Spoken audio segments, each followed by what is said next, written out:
The dog did this when no one else could help. What happened will leave you speechless. Watch till the end to find out the truth. Don't forget to subscribe and hit like for more stories like this. The morning air was thick with silence as the car pulled up to the quiet country road. Trees lined the edges like sentinels, their bare branches swaying in the soft wind. In the back seat sat Emma, her face pressed against the cold window, watching the unfamiliar landscape drift by. She was 9 years old, and her world had just split in two. Her parents' divorce had come like a thunderclap, loud, sudden, and impossible to ignore. With her father staying in the city and her mother away on a work assignment, Emma had been sent to stay with her grandparents in the countryside. It was supposed to be temporary. It felt permanent. She didn't say much as her grandmother opened the car door, smiling gently. "Welcome home, sweetheart." Her voice was soft, with a warmth Emma couldn't meet with her own. Emma gave a faint nod and stepped out, clutching her backpack tightly. The house loomed ahead, old, wooden, and full of the kind of creaks that made the city children uneasy. Her grandfather stood on the porch, tall and quiet, with a face marked by years and stories untold.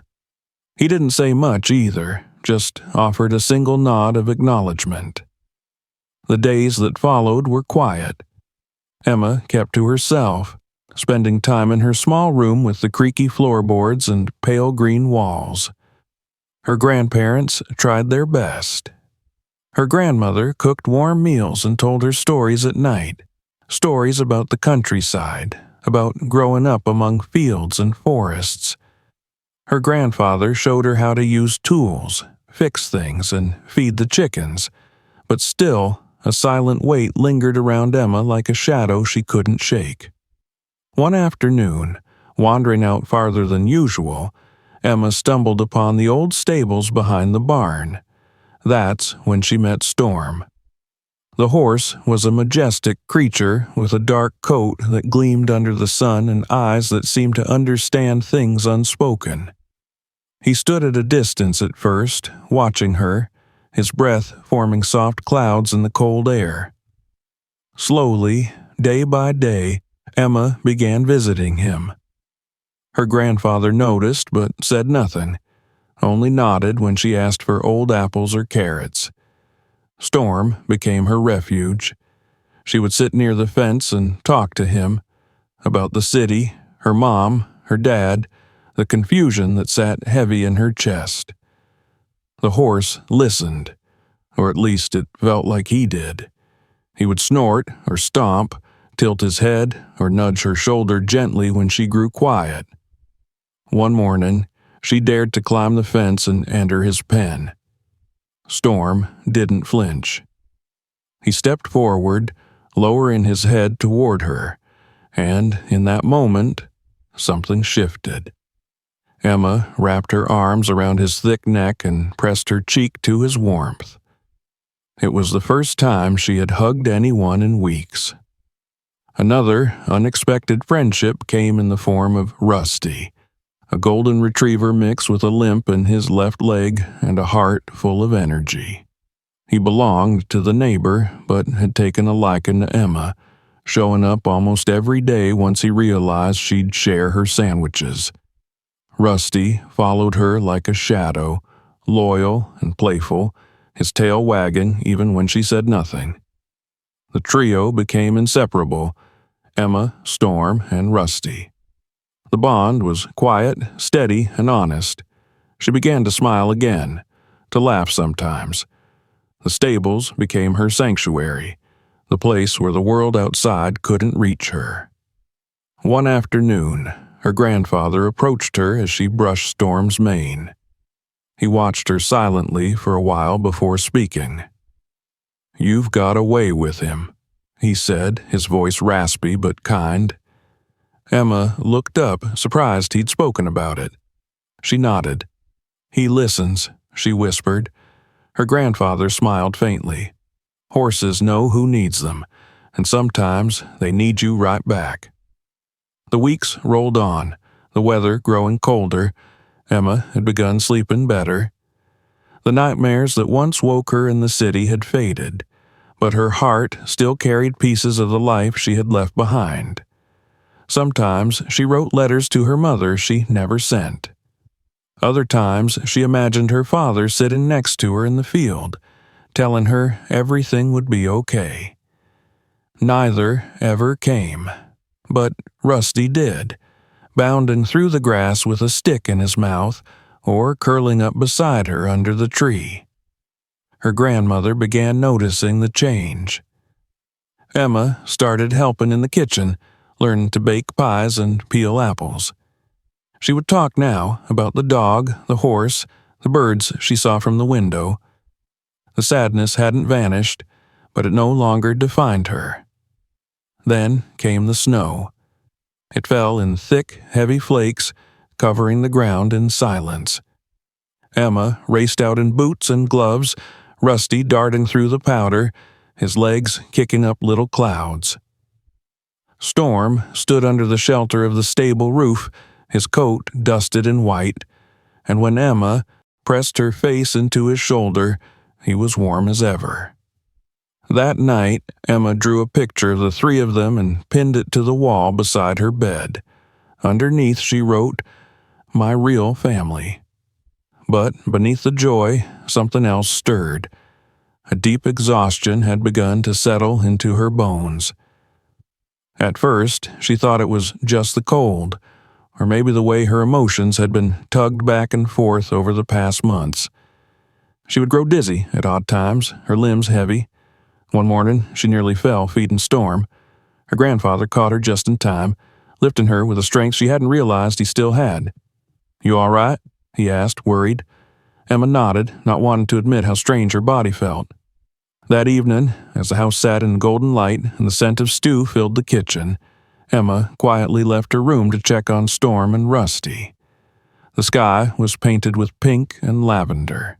She walked slower than usual, every step requiring effort. Rusty barked softly beside her, as if sensing something wasn't right. Storm nickered from the stable. Emma reached the fence and leaned on it, her breath shallow, the world spinning slightly. She blinked, trying to stay upright. "I'm just tired," she murmured, her voice barely audible. But the next moment, her knees gave out. She collapsed into the snow. Rusty barked sharply, urgently, running in circles around her. Storm whinnied, pawing at the ground and tossing his head. There was no one nearby.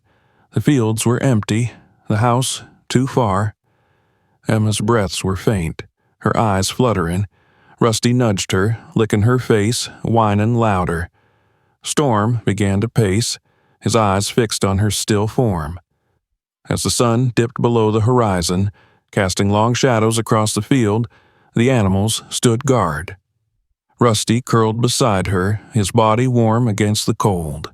Storm lowered his head, nuzzling her shoulder, as if willing her to open her eyes.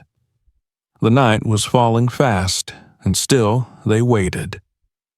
Emma awoke to the muffled sounds of voices and the steady rhythm of beeping.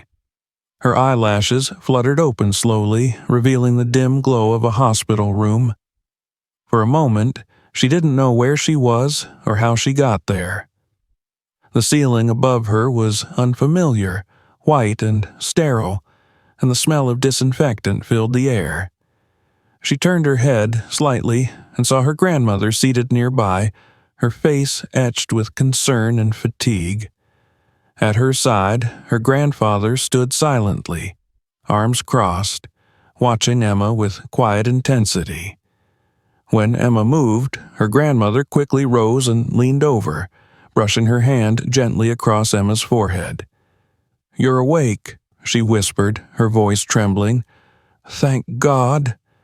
Emma blinked, still groggy, her throat dry.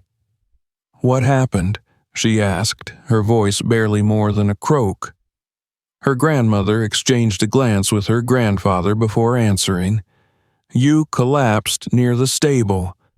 Rusty barked and barked until the neighbors heard and came running. Storm was making such a fuss they knew something was wrong. They found you in the snow. Emma's heart skipped. She could barely recall the moment. Only the cold, the dizziness, the sensation of falling. "Are they okay?" she asked, her voice hoarse. Her grandfather stepped forward and nodded. "They're fine. They didn't leave your side until we got there." The days that followed passed slowly. Emma was diagnosed with a mild but sudden onset of viral pneumonia, likely worsened by exhaustion and stress. The doctors assured her she would recover fully, but she needed rest, warmth, and care. Her body had simply reached its limit after months of emotional turmoil and the physical toll of winter days. Her grandparents visited daily, bringing books, warm food, and small gifts from home. Emma missed Storm and Rusty terribly. Her grandparents promised they were being looked after, but it wasn't the same. The hospital felt sterile and distant, a far cry from the warmth of the stable or the scratchy bark of Rusty's greetings.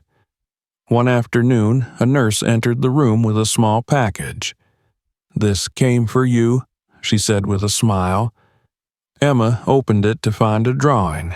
It was from her grandfather, a simple sketch of Storm standing beside Rusty, both looking toward the horizon. Scrawled at the bottom were the words, "Waiting for you." Emma smiled for the first time in days, clutching the paper to her chest. That night, she slept peacefully, dreaming of hoofbeats and wagging tails. After a week, Emma was allowed to return home. Her grandmother bundled her up with the layers of scarves and gloves, insisting she move slowly and avoid cold drafts. The ride back was quiet, the snow now beginning to thaw. When the car pulled into the familiar driveway, Rusty came bounding out of nowhere, barking wildly and jumping at the car door. Emma laughed, her voice weak but joyful. As soon as the door opened, he leapt up, licking her face, whining with happiness. Her grandfather helped her out, holding her steady, and together they walked to the stable. Storm was there, standing near the fence, his ears pricking forward at the sight of her. Emma's breath caught. The horse moved slowly toward her, then lowered his head until it rested against her chest. She pressed her forehead to his and closed her eyes. No words were needed. The bond had not faded. If anything, it felt stronger. The weeks that followed were slow and quiet. Emma stayed indoors at first, watching the stable from her window, Rusty always at her side. Her strength returned gradually. Her grandmother read with her every night, and her grandfather began teaching her how to draw animals, just like his sketch. Emma filled her notebook with drawings of Storm, Rusty, and the open fields beyond the barn. She began to speak more about her parents, the divorce, and how lost she had felt. Her grandparents listened without interruption, offering quiet support. As Emma grew stronger, she began returning to the stable, first with short visits, then longer ones. Storm seemed to sense her recovery, his movements gentle and calm. Rusty resumed his post at her heels, his presence unwavering. Emma began brushing Storm again, talking to him as she once had. She laughed more, and sometimes even sang softly as she worked. Her grandparents watched from afar, never intruding, simply content to see the light returning to her eyes. One Saturday morning, her grandfather called her outside. "Thought you might be ready," he said, leading her to the stable. Storm was saddled, a simple bridle resting on his head. "Only a short ride, I'll lead." Emma's heart soared. She climbed into the saddle with his help, feeling the familiar strength of Storm beneath her. As they walked slowly along the fence line, Emma breathed deeply, the crisp air filling her lungs with something more than oxygen. Hope. That night, Emma sat by the fire with Rusty curled at her feet and her sketch pad in hand. She began drawing something new, not just her animal friends, but herself with them.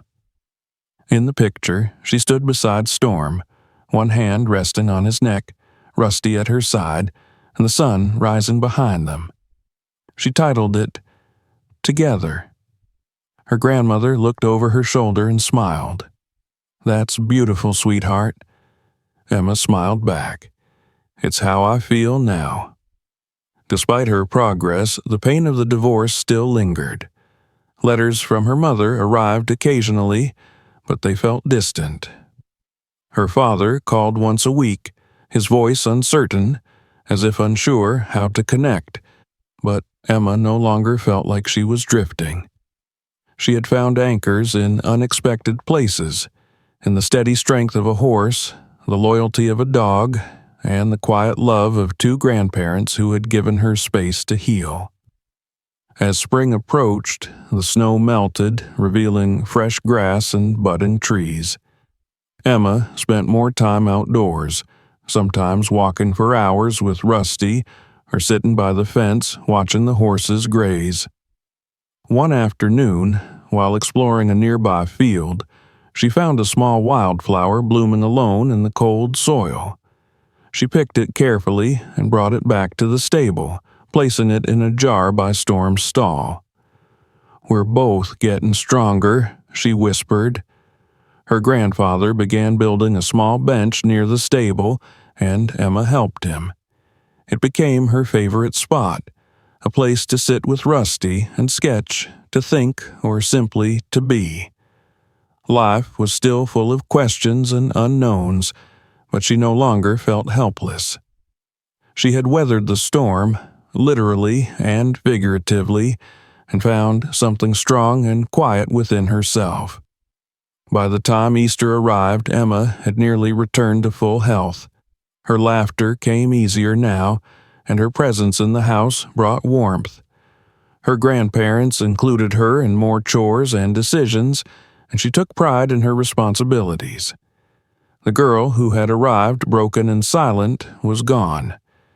In her place stood a child, still healing, but no longer afraid. One evening, as the stars blinked overhead, Emma sat on the bench with Rusty's head in her lap and Storm nearby, grazing peacefully. She looked up at the sky, feeling the cool breeze on her face, and smiled. "Thank you," she whispered, not to anyone in particular, but to the world, to the animals, to the people who had stood by her. The wind stirred the leaves gently, as if whispering back. She didn't know what the future would bring. Maybe she'd return to the city. Maybe her parents would still argue. But Emma had found her footing. She had discovered resilience, friendship, and a kind of love that didn't need explanations. And no matter what came next, she knew one thing for sure. She would never face it alone.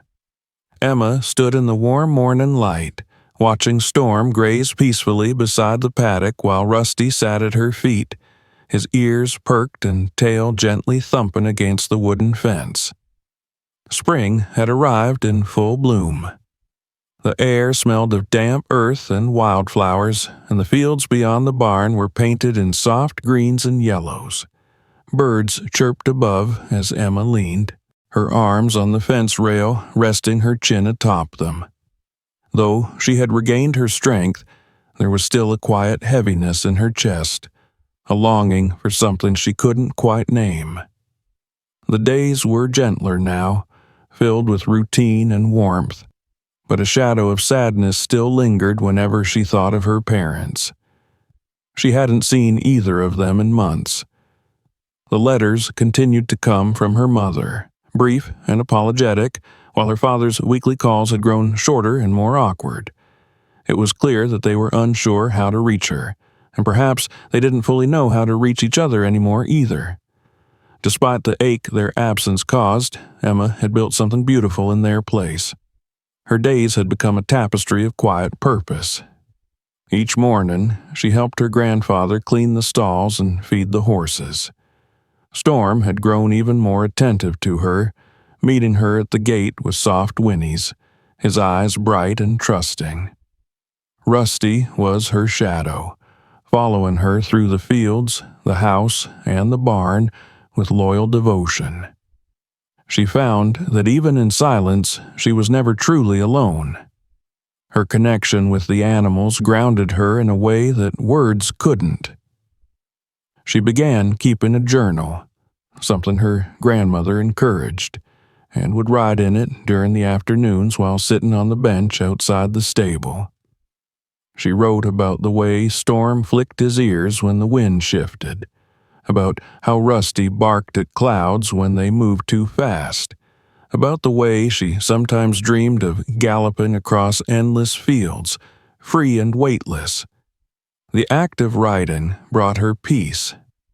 It gave her a way to understand the thoughts that were too tangled to speak aloud. One weekend, her grandparents took her to a small horse show in the nearby town. It was the first time Emma had left the farm in weeks, and she felt both excited and uneasy. The noise of the crowd, the buzz of conversation, the scent of food and horses mingling in the air, all of it overwhelmed her at first. But when they reached the arena and she saw the riders guiding their horses with grace and precision, something inside her stirred. She sat riveted as a young girl not much older than herself rode a bay gelding through a series of jumps, the pair moving as one. Emma's breath caught. She imagined herself up there, her hands firm on the reins, Storm beneath her, leaping through the air with complete trust in her. Her grandfather must have noticed the look in her eyes. "You want to try that someday?" he asked. Emma nodded, barely blinking. "Yes," she whispered. That night, back at the farm, her grandfather brought out an old wooden box from the attic. Inside were faded photographs, worn leather gloves, and a small medal. "Your mother used to ride," he said. "She was good, real good. Won this ribbon in a county show when she was your age."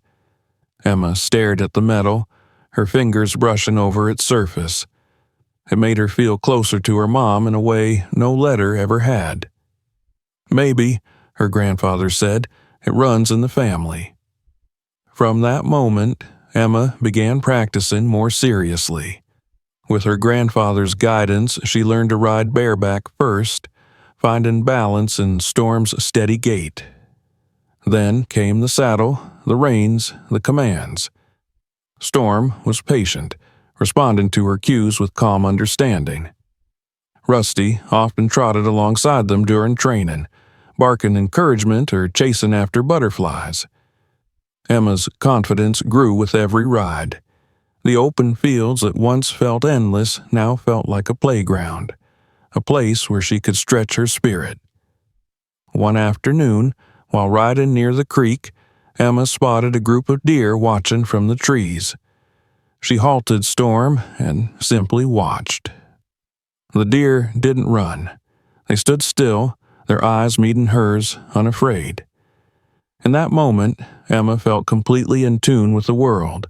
No pain, no past, just the present, vibrant and alive. But the peace was not without its tremors. One day, a letter arrived from her father that struck a deeper chord than usual. It was short, but he'd written that he was thinking of visiting soon. Emma wasn't sure how to feel.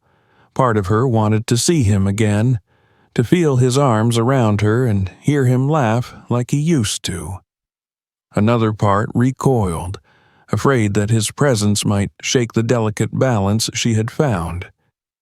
She folded the letter and slipped it into her journal without a word to her grandparents. That night, she lay awake, staring at the ceiling, Rusty curled at her side.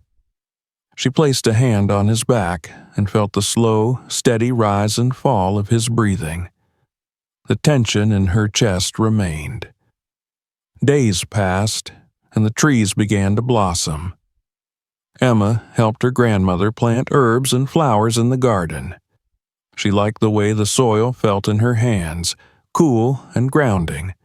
She liked the scent of mint and rosemary and the gentle buzz of bees nearby.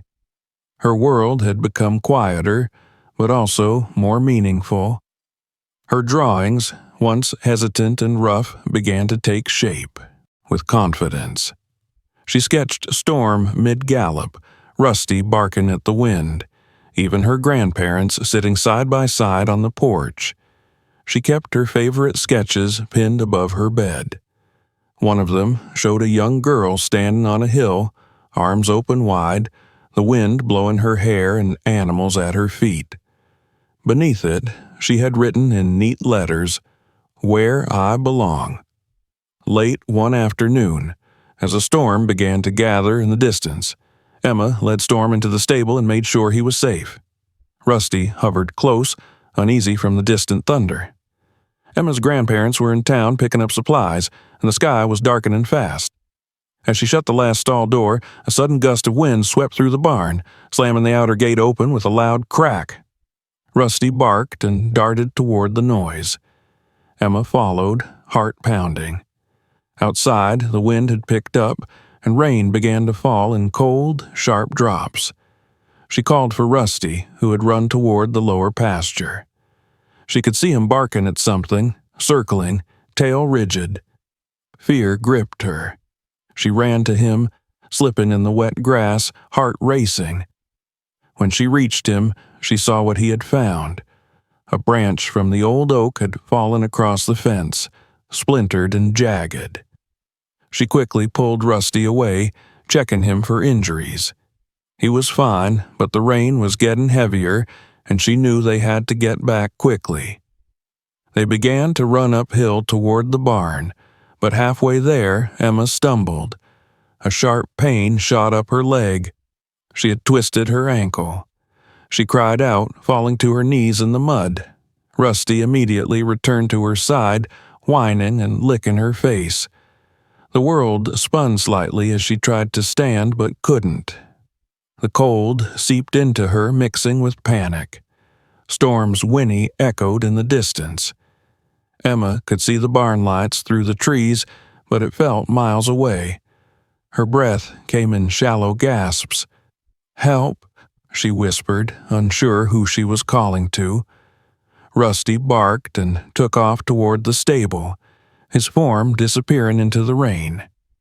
Emma tried to crawl forward, but her vision blurred and her limbs felt heavy. Just when she began to fade, a familiar nudge came at her shoulder. Storm. The horse had somehow gotten out. He pressed his nose against her, snorting and stamping his hooves. Emma reached up, her fingers brushing his wet mane. She clung to him as he knelt slightly, allowing her to grip his neck. With great effort, she pulled herself onto his back, clutching his mane. Storm turned, guided by instinct, and began walking toward the barn. Rusty appeared again, running ahead, barking loudly as if guiding the way. The rain poured harder, but Emma felt a strange calm wash over her. She was slipping in and out of consciousness, but she knew she was safe. When they reached the barn, Storm stopped at the entrance. Rusty barked until neighbors came running, drawn by the noise and the storm. Emma was lifted from Storm's back and rushed inside. Her grandparents arrived shortly after, their faces pale with fear. She was carried into the house, wrapped in blankets, and placed by the fire. The warmth returned slowly, her breathing steadying. She opened her eyes to see her grandmother's tearful smile, her grandfather's hand gripping hers tightly. Storm was safe. Rusty was at her side. She had made it. That night, wrapped in layers and resting on the couch, Emma felt something shift inside her. She had been afraid, alone, hurt, but she had not been abandoned. Her friends had come for her. Her family had returned. And though the world remained uncertain, She understood now that love didn't always come with perfect words or easy answers. Sometimes it came in the form of a barking dog, a loyal horse, and two quiet grandparents who never stopped watching the door for her return. The days after the storm passed slowly, each one drenched in soft light and the scent of wet earth. Emma remained indoors for the most part, resting her injured ankle and recovering from the exhaustion that had overtaken her. Her grandparents kept close watch, rarely letting her out of their sight. Her grandmother prepared warm soups and brought her tea with honey, while her grandfather built a small fire in the hearth each evening and sat nearby, carving tiny animals from blocks of wood to make her smile. Rusty rarely left her side, and Storm, though safely back in the stable, seemed to sense something had changed. Each time she limped to the fence, he trotted up with a gentle nudge, as if checking to make sure she was really there. It was in these quiet days that Emma began to feel something new, a deep stillness, not quite sadness, but not peace either. It was a kind of reflection, a slow understanding that everything she had come to know in the last few months had led her to this fragile but powerful awareness of herself and her place in the world. Though her body healed, her spirit remained quiet. She spent long afternoons by the window, sketching Storm and Rusty from memory. In one drawing, she added herself, standing between them under the stormy sky, the outlines of the barn barely visible in the distance. She titled it Trust. Her journal, once filled with questions about her parents and the pain of their absence, now held thoughts about courage, the quiet power of kindness, and the meaning of home. She didn't stop missing her parents, but the ache had changed. It was no longer sharp. It had become a soft echo, something she carried without needing to understand completely. One morning, while she was sitting outside wrapped in a blanket, her grandfather brought her an envelope. "It's from your mother," he said gently. Emma's fingers hesitated before opening it. Inside was a photo of her as a baby sitting on a pony, her mother's arms around her. The letter was brief but warm. Her mother had seen the ribbon Emma had won at the local fair, a surprise mailed to her by her grandparents, and she wrote how proud she was. For the first time in a long while, Emma believed her. As spring deepened into early summer, Emma regained her strength. Her ankles still ached now and then, but she began walking more, first around the garden and then through the fields, Rusty always nearby. One morning, she surprised her grandparents by climbing back onto Storm with careful, deliberate movements. They didn't stop her. They simply watched, knowing it was something she needed to do. With her foot braced in the stirrup and her hands steady on the reins, Emma guided Storm into a slow walk across the pasture. The wind kissed her cheeks, and the sky stretched endlessly above. It felt like freedom. That night, she didn't dream of her parents arguing or of cities filled with noise and shadows. Instead, she dreamed of wildflowers, of Rusty leaping through tall grass, of Storm galloping beside the creek under golden light. The incident with the storm had left a quiet mark on her, a reminder of how fragile life could be and how strong she had become. Her grandparents began involving her more in the farm's daily life, letting her help feed the chickens, mend broken fences, and even assist with the neighbors' goats. She enjoyed the work. It made her feel useful, connected. Sometimes the neighbors would visit, bringing their children, and Emma would share stories about Rusty's adventures or how Storm liked to race the wind. She noticed how easily she laughed now, how naturally she moved in this new world that once felt like exile. It didn't mean she had forgotten what came before, but it meant she no longer lived inside it. she had made something new. One evening, just as the sun dipped behind the hills, her grandfather brought out an old saddle from the barn loft.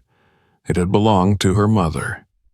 With care, he began cleaning it, and Emma helped, rubbing the worn leather until it gleamed. "Think it's time we fixed up the jumping course," he said with a wink. Emma's heart fluttered. She knew what that meant. They were going to build something together, a new goal, a shared project. The idea thrilled her. Over the next few weeks, they constructed a modest jumping path using old logs, barrels, and wooden rails. Each day brought progress. Emma rode Storm gently at first, practicing balance, focus, and control. Rusty always ran alongside them, barking with joy as Storm cleared small jumps. Her grandmother watched from the porch, a smile tugging at her lips and a cup of tea always in hand. Then came a day when the air felt different, thick with heat and the buzzing of cicadas. Emma stood beside Storm, adjusting the reins, while her grandfather raised one of the rails a little higher. She was nervous. This would be their highest jump yet. Rusty barked in encouragement from the edge of the field. With a deep breath, she mounted. Storm sensed the change in her and responded with calm confidence. They trotted forward, then into a canter. As they neared the jump, Emma leaned forward, legs steady. Storm surged upward, clearing the rail with ease. The landing was smooth. Emma let out a cry of joy, laughter rising in her chest as Rusty bounded into the field, running circles around them. Her grandfather clapped. "That's my girl," he called out. Emma felt it then, not just pride but belonging, a deep-rooted joy that filled her completely. She wasn't just visiting anymore. This place, these people, these animals, they were her life. That night, she sat with her grandparents on the porch. The stars were out, and the air was warm with the scent of bloomin' jasmine. They spoke little, letting the night speak for them. Emma reached out, placing her hand on her grandfather's weathered fingers. "Thank you," she said quietly. He nodded, his eyes misty but smiling. "You've always had this in you, Em," he replied. "We just gave you the space to find it." Her grandmother reached over, brushing a curl from Emma's forehead. "You're brave," she whispered. Emma smiled, the words soaking into her like, "A while." "Not just from the city, from yourself, too." Emma looked at the creek, its surface catching bits of light. She thought of the girl who had arrived on the train months ago, clutching a suitcase and holding back tears. That girl had been angry, confused, and afraid.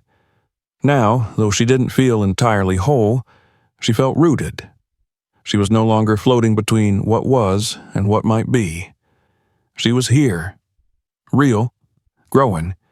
That evening, as they rode back, she leaned low over Storm's neck, whispering, "Thank you," again and again, not just to him but to the land, to the silence, to the time she had been given to heal. The following week brought a letter from her mother. It was longer than the last and filled with softer words. Her mother wrote about the quiet in her new apartment, how she had started gardening on the balcony, how she sometimes talked about Emma to her plants. Emma smiled at the thought. There was a photo enclosed, too, her mother with a tiny potted sunflower and a hesitant smile. She wrote that she wanted to visit the farm soon, if Emma was ready. The idea didn't fill Emma with dread like it might have once. Instead, she felt something new. Curiosity, maybe even hope. Days turned to weeks, and summer settled into its richest bloom. The farm was alive in a way that made Emma feel like she was walking through a painting. The fields were dotted with yellow and purple wildflowers. The chickens clucked happily in the morning light. Storm had developed a new habit of meeting her at the gate at sunrise, nudging her shoulder until she laughed. Rusty would jump up, tongue lolling, eager to begin each day's adventures. One morning, her grandmother handed her a folded paper, a flyer for a local children's riding event. "You don't have to," she said, "but I thought you might want to see it." Emma stared at the flyer. It was a small fair, the kind with lemonade stands and pony rides and local kids competing in friendly races. She felt her chest tighten. A part of her wanted to say no immediately. She still remembered the fear, the dizziness, the weakness. But another part, the braver part, whispered that she was ready. That she could do this not to prove anything, but because she wanted to ride again with joy, to feel the wind on her face and the strength in her legs. She looked at her grandparents, who waited patiently, offering no pressure. Then she nodded. "I want to try." The week before the event was full of preparation. Her grandfather adjusted Storm's saddle. Her grandmother helped her polish her boots.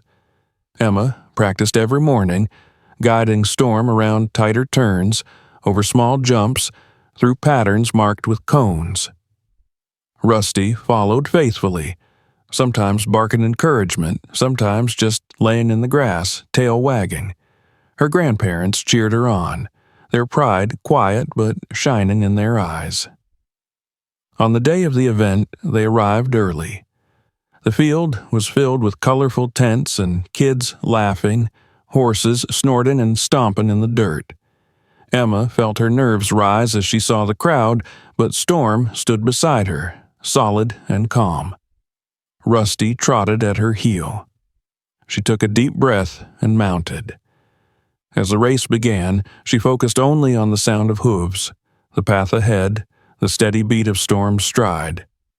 She leaned into the wind, her hair flying behind her, laughter bubbling up from somewhere deep and free. They crossed the finish line in second place, but Emma didn't care about the ribbon. She was beaming. Her grandparents hugged her tightly. Rusty barked like he'd just won gold. Emma stood in the center of the field, surrounded by clapping hands and bright sun, and felt something click into place inside her. That night, as they sat around the fire pit under a sky dusted with stars, Emma held her ribbon in one hand and Rusty's head in the other. Storm was in the nearby paddock, grazing quietly. Her grandmother wrapped an arm around her shoulders. "I'm proud of you," she said. Emma smiled, leaning into the warmth. "I'm proud of me, too," she whispered. It was true.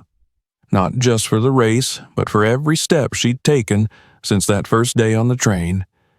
She had learned how to trust again, herself, others, the world. And though she didn't know what the next season would bring, she no longer feared it. She watched the flames dance and felt the steady breath of the animals around her. For the first time in a long time, Emma felt whole. The days that followed were a whirlwind of sun, rain, and uncertainty. Amelia had found a rhythm at her grandparents' countryside home, a rhythm grounded not in the voices of adults arguing behind closed doors, but in the steady breath of her grandmother's cooking, the rhythmic stamping of hooves, and the protective gaze of her dog, Toby. Yet, beneath the surface of this newfound calm, the cracks left by the divorce of her parents had not healed. They only shifted, invisible to others, collecting in her chest like cold wind that never fully left. Every morning, Amelia slipped out of bed early and rushed out to the barn, where Lyra, the chestnut mare, waited with quiet patience. Her coat shimmered in the light, her eyes gentle, and every brush stroke across her back felt like they were both breathing easier. Lyra never spoke, but she understood. Toby followed close behind, his fur messy with dew and his eyes always alert. The trio had become inseparable in the few weeks since Amelia's arrival, and their bond was deeper than anything Amelia had ever shared with another person. On this particular morning, the sky was low and gray. Rain clung to the edges of the fields, threatening to fall. Amelia had woken from uneasy dreams, and her limbs ached with a heaviness she couldn't explain. She ignored it and pulled on her boots anyway, determined not to break her morning ritual. The barn felt colder than usual, the scent of hay sharp in her nose. Lyra greeted her with a soft nicker, pressing her nose into Amelia's chest, sensing something was off. Toby let out a low whine, pacing more than usual. Amelia brushed Lyra in silence, but her vision swam slightly. She blamed it on not sleeping well. She saddled the mare with slow, practiced hands, and then climbed onto her back. They walked the edge of the woods, as they always did, past the rustling trees and distant hills. But today, Amelia's body felt distant from her, as if she were sitting outside herself. She tried to hum, but her throat was dry. Her fingers clutched the reins too tightly. The trail was quiet. No birds, no breeze, just the dull thudding of hooves against damp earth. Then her vision narrowed. Her breath caught. A sudden wave of nausea hit her like a crashing tide. She bent forward, gasping, and everything seemed to spin. She tried to call out, but her voice failed her. Lyra stopped, ears flicking back in alarm. Toby barked, sharp and frantic. Then darkness took her. She collapsed into Lyra's neck, sliding to the side. Her body tumbled from the saddle. Toby howled, pawing at her as she lay motionless in the dirt.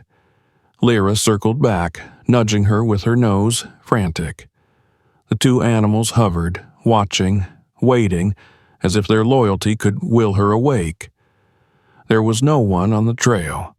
No human voice, no adult to run to. Just the stormy sky above and the trembling breath of a little girl in trouble. Toby barked and barked, his voice echoing through the valley. Then he ran, streaking toward the farmhouse as fast as his legs could carry him, leaving Lyra standing guard beside Amelia's still form. Minutes passed. Rain began to fall in slow, cold drops. Lyra stood like a statue over the girl, shielding her as best she could. Her breath came in short bursts. Her legs twitched weakly. Her eyes fluttered open for only a moment before closing again.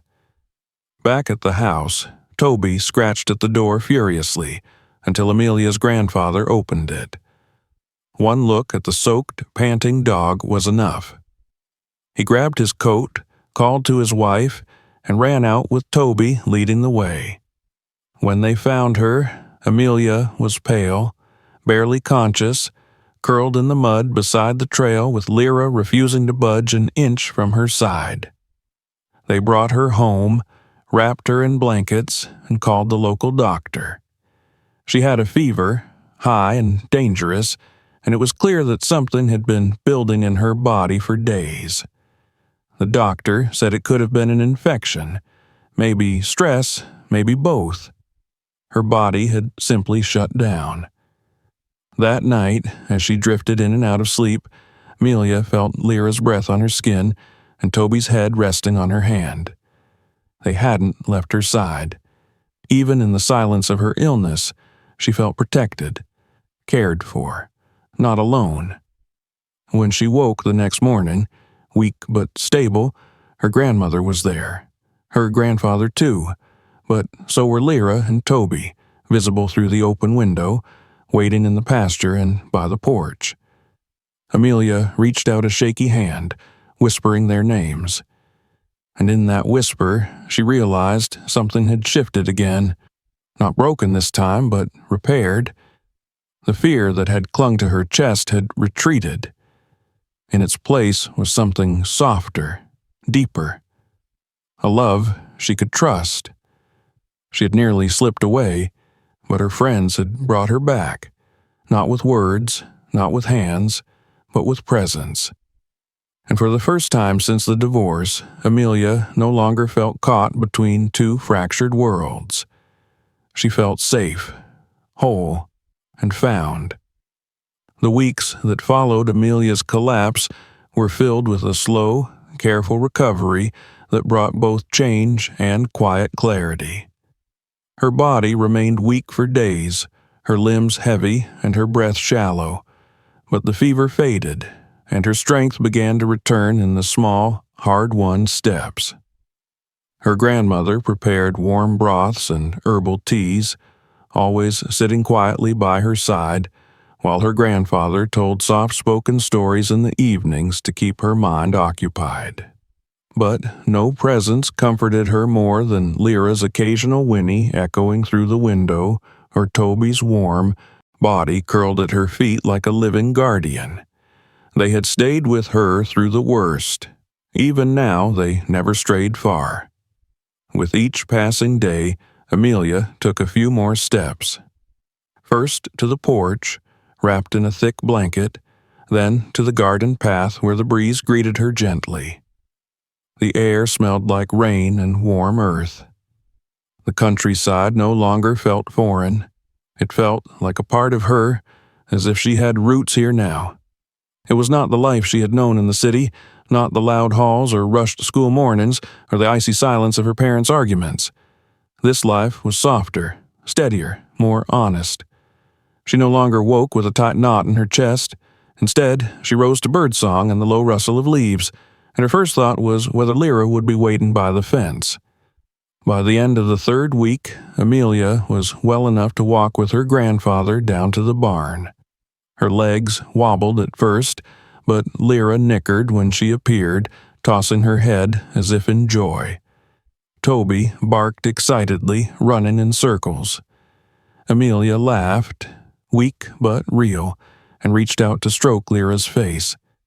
The mare pressed her forehead against the girl's with such tenderness that Amelia had to blink away sudden tears. It felt like a homecoming, a moment that washed away the last traces of fear that had lingered since the day she'd collapsed. The three of them resumed their routines slowly. Amelia didn't ride for a while. Her grandparents insisted on waiting, but she brushed Lyra every day and walked beside her along the field paths, with Toby never far behind. She began to notice things she hadn't before. The way Lyra's ears flicked at every distant sound, the rhythm of Toby's paws against the grass, the shifting colors of the sky at different hours. Everything felt more vivid now, more precious. Life had nearly slipped away from her, and now it clung to her skin like morning dew.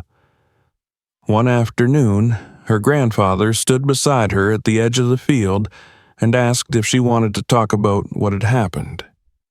Amelia hesitated, unsure how to put her thoughts into words. She didn't remember everything. Only the moment she fell, the sensation of cold and fear, and then warmth, fur and breath and steady hooves. She told him that. Her voice trembled, but he listened without interrupting. When she was finished, he placed a gentle hand on her shoulder and nodded. "They knew," he said quietly. "Some animals know what we need before we do." The words stayed with her. That evening, Amelia took a notebook and pencil from her bag and sat on the porch. She began to write. Not about the divorce, not about the fever, but about Toby and Lyra, about the trail, the fall, the stillness, the rescue. She wrote and wrote, the words pouring from her as if they had been waiting for permission. Her writing became a way to make sense of the things she couldn't say out loud, to hold on to the memory of being cared for without being asked to explain anything. As the summer waned, the decision loomed over her. School would resume soon, and her mother had sent messages asking when Amelia might return. But, for the first time, Amelia didn't feel a deep fear at the thought of leaving. She still loved her mother, even if things had fallen apart. But she had grown here, changed. She had faced something dark and come through it with help from beings who didn't speak, didn't judge, didn't leave. In the last days of August, her grandfather brought out the saddle again. It was a quiet morning, the sky a soft, pale blue, the fields golden and still. Amelia stood beside Lyra and nodded. This time she felt no hesitation. She climbed up with practiced ease, Toby trotting eagerly beside them as they set off along the trail. The same trail, the same place. But Amelia was no longer the same girl. She had been fragile once. Now she was steady, filled with a quiet strength she hadn't known she possessed. They rode through the trees, sunlight breaking through in scattered beams. She let the reins slacken, trusting Lyra completely.